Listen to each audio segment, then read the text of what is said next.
ഷിക എന്നാണ്. ഞാൻ വരുന്നത് ആലപ്പുഴ മാവേലിക്കരയിൽ നിന്നാണ്. ഞാൻ ഉടമ്പടി എടുത്തത് 2026 ജനുവരി 18-നാണ്. എൻ്റെ അമ്മ ഉടമ്പടി എടുത്തത് മുതലാണ് ഞാൻ ഒരു വിശ്വാസിയായി തുടങ്ങിയത്. ഞാനൊരു നിരീശ്വരവാദിയായിരുന്നു. അതിൽ നിന്ന് ഒത്തിരി മാറി ഞാനൊരു വിശ്വാസിയായിട്ട് വന്നത് അമ്മ ഉടമ്പടി എടുത്തപ്പോഴാണ്.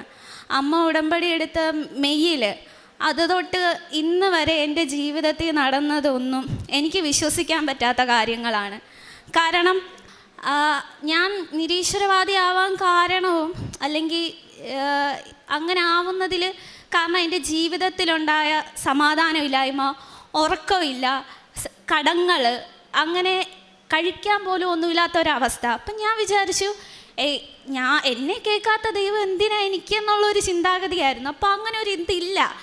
പക്ഷേ ഒന്ന് ഞാൻ പറയട്ടെ, ഞാൻ വിശ്വസിക്കാൻ കാരണം തന്നെ ഞാൻ ഇപ്പം സ്വർഗസ്ഥനായെന്ന പിതാവേത് ജപം പറയുമ്പോൾ അന്നന്ന് വേണ്ടുന്ന ആഹാരം നൽകി എന്നും ഞങ്ങളെ അനുഗ്രഹിക്കണേ എന്ന് നമ്മൾ പറയും. സത്യത്തിൽ അത് പറയുമ്പോൾ എനിക്ക് ഭയങ്കര സന്തോഷമാണ്. കാരണം എന്താണെന്ന് വെച്ചാൽ ഇന്നേ വരെ ഉടമ്പടി എടുത്തതിന് ശേഷം ഞങ്ങൾക്ക് ആഹാരം മുടങ്ങിയിട്ടില്ല. ഒരു മനുഷ്യനെന്ന നിലയിൽ സമാധാനവും ഞങ്ങൾക്ക് കിട്ടി, ആഹാരവും കിട്ടി. ഇതിൽ പരം എന്താണ് ഒരു മനുഷ്യനെന്ന രീതിയിൽ വേണ്ടത്? കാരണം സമാധാനവും തന്നു, അന്നന്ന് വേണ്ടുന്ന ആഹാരവും നൽകി ഞങ്ങളെ അനുഗ്രഹിച്ചു. അതിനുശേഷം ഞാനൊരു വിശ്വാസിയായി. അതിന് പല കാരണങ്ങളുണ്ട്.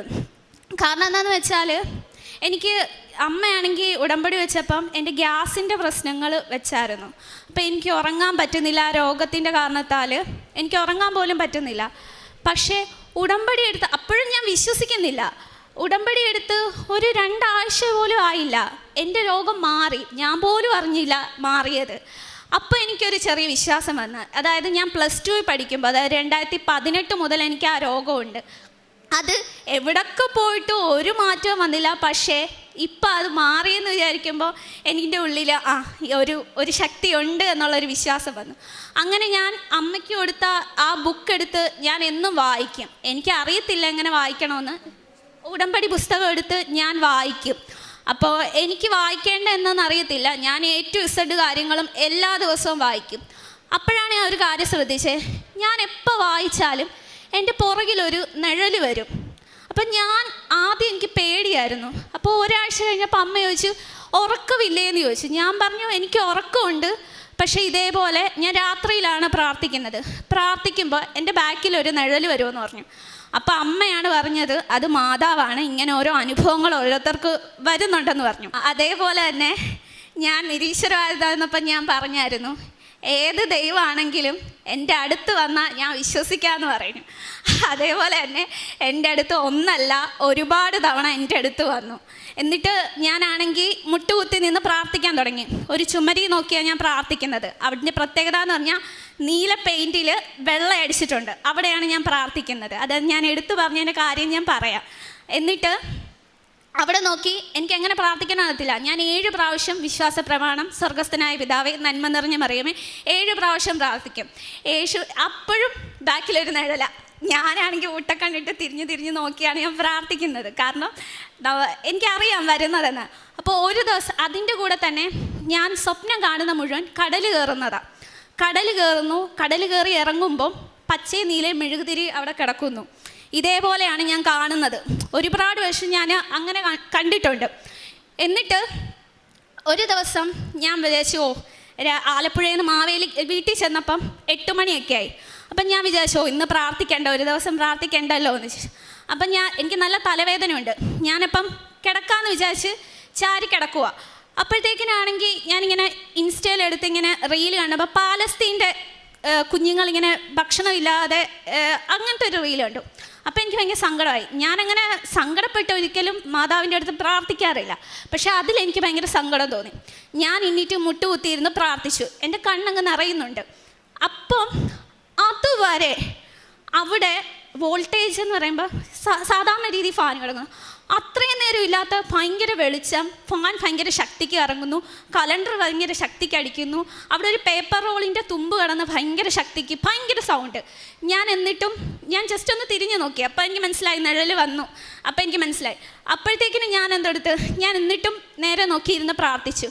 എനിക്ക് നല്ല തലവേദന ഉണ്ടായിരുന്നു. അപ്പോൾ കരഞ്ഞപ്പോൾ ഒന്നുകൂടി തലവേദന കൂടി. അപ്പം എന്നിട്ട് ഞാൻ നിർത്തിയില്ല, ഞാൻ പ്രാർത്ഥിക്കാൻ നേരം ഒരു വിരൽ കൊണ്ട് നമ്മുടെ മുടിയിൽ തൊടത്തില്ലേ, അതേപോലെ മുടി തൊട്ടു. അപ്പോൾ ഒന്ന് അമ്മങ്ങി.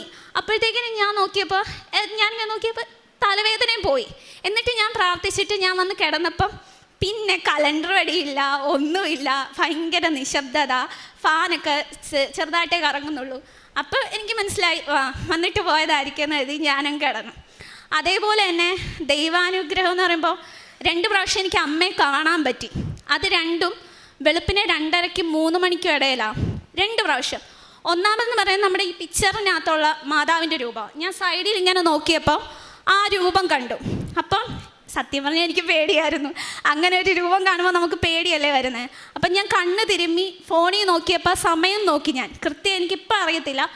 എന്നിട്ടും ഒരു 3-4-5 മിനിറ്റ് ആ രൂപം അവിടെ തന്നെ ഉണ്ടായിരുന്നു. അതിനുശേഷം അത് കഴിഞ്ഞ് 2-3 ആഴ്ച കഴിഞ്ഞപ്പോഴാണ് വീണ്ടും ഞാൻ കണ്ടത്. പക്ഷേ ആ മാതാവിന് ഈ രൂപം തന്നെയാണ്, പക്ഷേ നിറത്തിൽ വ്യത്യാസം വന്നു. രക്തത്തിൻ്റെ നിറമായിരുന്നു. അതുപോലെ തന്നെ ഞരമ്പ് പോലെ എന്തോ ഒന്ന് ചുറ്റും ഇങ്ങനെ കെട്ടിപ്പടഞ്ഞ് കിടക്കുന്നുണ്ട്. എനിക്കതെന്താണെന്ന് മനസ്സിലായില്ല. പക്ഷെ അന്ന് ഞാൻ പേടിച്ചില്ല. കാരണം ഒരു പ്രാവശ്യം വന്നതുകൊണ്ട് എനിക്ക് അങ്ങനെ പേടി തോന്നിയില്ല. അങ്ങനെ ഒരുപാട് ദൈവാനുഗ്രഹങ്ങൾ എനിക്ക് തന്നിട്ടുണ്ട്. ഞാൻ വെച്ച നിയോഗത്തിൽ ഞാൻ പറഞ്ഞായിരുന്നു ഈ ഒരു കൂടോത്രം, നെഗറ്റിവിറ്റി അതെല്ലാം ഒന്ന് മാറ്റി തരണേന്ന് പറഞ്ഞായിരുന്നു.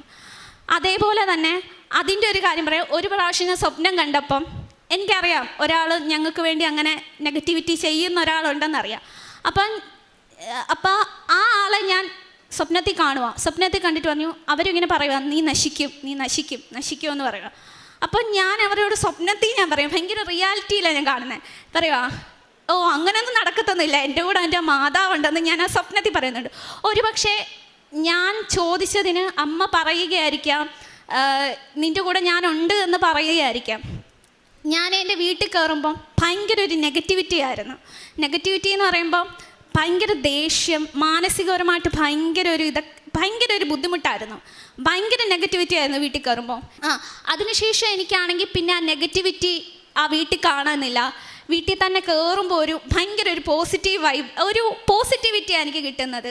അതും അമ്മയോടുള്ളത്. ഞാനാണെങ്കിൽ ഒരു ഇൻസ്റ്റയിലെ ഏത്തിസ്റ്റ് കേരളയ്ക്കകത്താണ് ഞാൻ കൃപാസനത്തെ പറ്റി ആദ്യം കാണുന്നത്. ട്രോള് വഴിയാണ് ഞാൻ കാണുന്നത്. അപ്പം ഞാൻ പറയും, പിന്നെ ഇതൊക്കെ നടക്കുമോ എന്നുള്ള ഇതായിരുന്നു. ഇതൊഴി കൂടി ആലപ്പുഴ കൂടി പോകുമ്പോൾ ഞാൻ പറയാം, ഇത്ര ആൾക്കാരൊക്കെ എന്തിനാണ് ഇവിടെ വരുന്നതെന്നുള്ള ചിന്തയായിരുന്നു. പക്ഷേ ഇന്ന് എനിക്ക് മനസ്സിലായി, ദൈവം എന്നുള്ളതുണ്ട്, മാതാവ് അത് സത്യമാണെന്ന് എനിക്കറിയാം.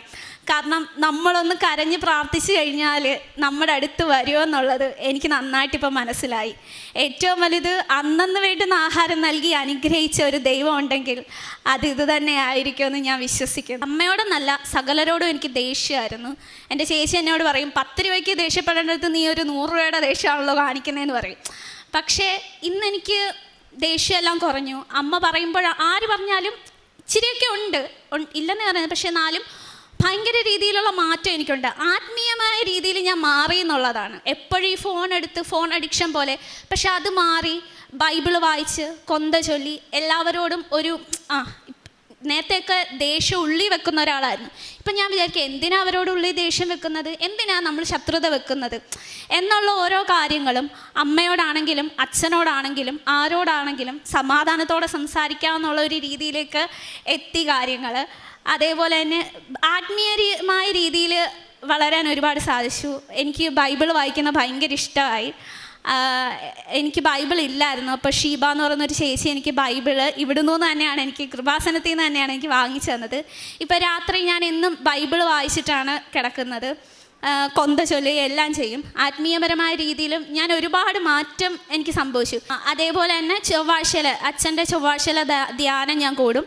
സാക്ഷ്യങ്ങളൊക്കെ എനിക്ക് പറ്റും. ഞാൻ ജോലിക്ക് പോകുന്ന ഒരു വ്യക്തിയാണ്. അപ്പം എനിക്ക് പറ്റുന്ന രീതിയിൽ ഞാൻ സാക്ഷ്യങ്ങളൊക്കെ കാണും, ധ്യാനമൊക്കെ ഷെയർ ചെയ്യും. അതേപോലെ തന്നെ രാവിലത്തെ പ്രാർത്ഥന ഞാൻ കേൾക്കും. എനിക്ക് ഏറ്റവും കൂടുതൽ ഇഷ്ടം, എനിക്ക് ബൈബിളിനെ കുറിച്ച് ഒരുപാട് കാര്യങ്ങൾ, വചനങ്ങൾ അറിയാനുള്ള ആഗ്രഹം കൊണ്ട് അച്ഛൻ്റെ ഓരോ ടോക്കുകളും ഞാൻ കേൾക്കാറുണ്ട്. കാരണം എനിക്ക് കൂടുതൽ കാര്യങ്ങൾ അറിയണം. അപ്പോൾ അത് വെച്ചിട്ടായിരിക്കും ഞാൻ ഓരോ ആ വചനങ്ങൾ വെച്ചിട്ടായിരിക്കും ഞാൻ ബൈബിൾ വായിക്കുന്നത്. അങ്ങനെ ഒരുപാട് രീതിയിലുള്ള മാറ്റം എൻ്റെ ജീവിതത്തിലും ഒരു ആത്മീയ രീതിയിലും ഞാൻ ഒരുപാട് മാറിയിട്ടുണ്ട്.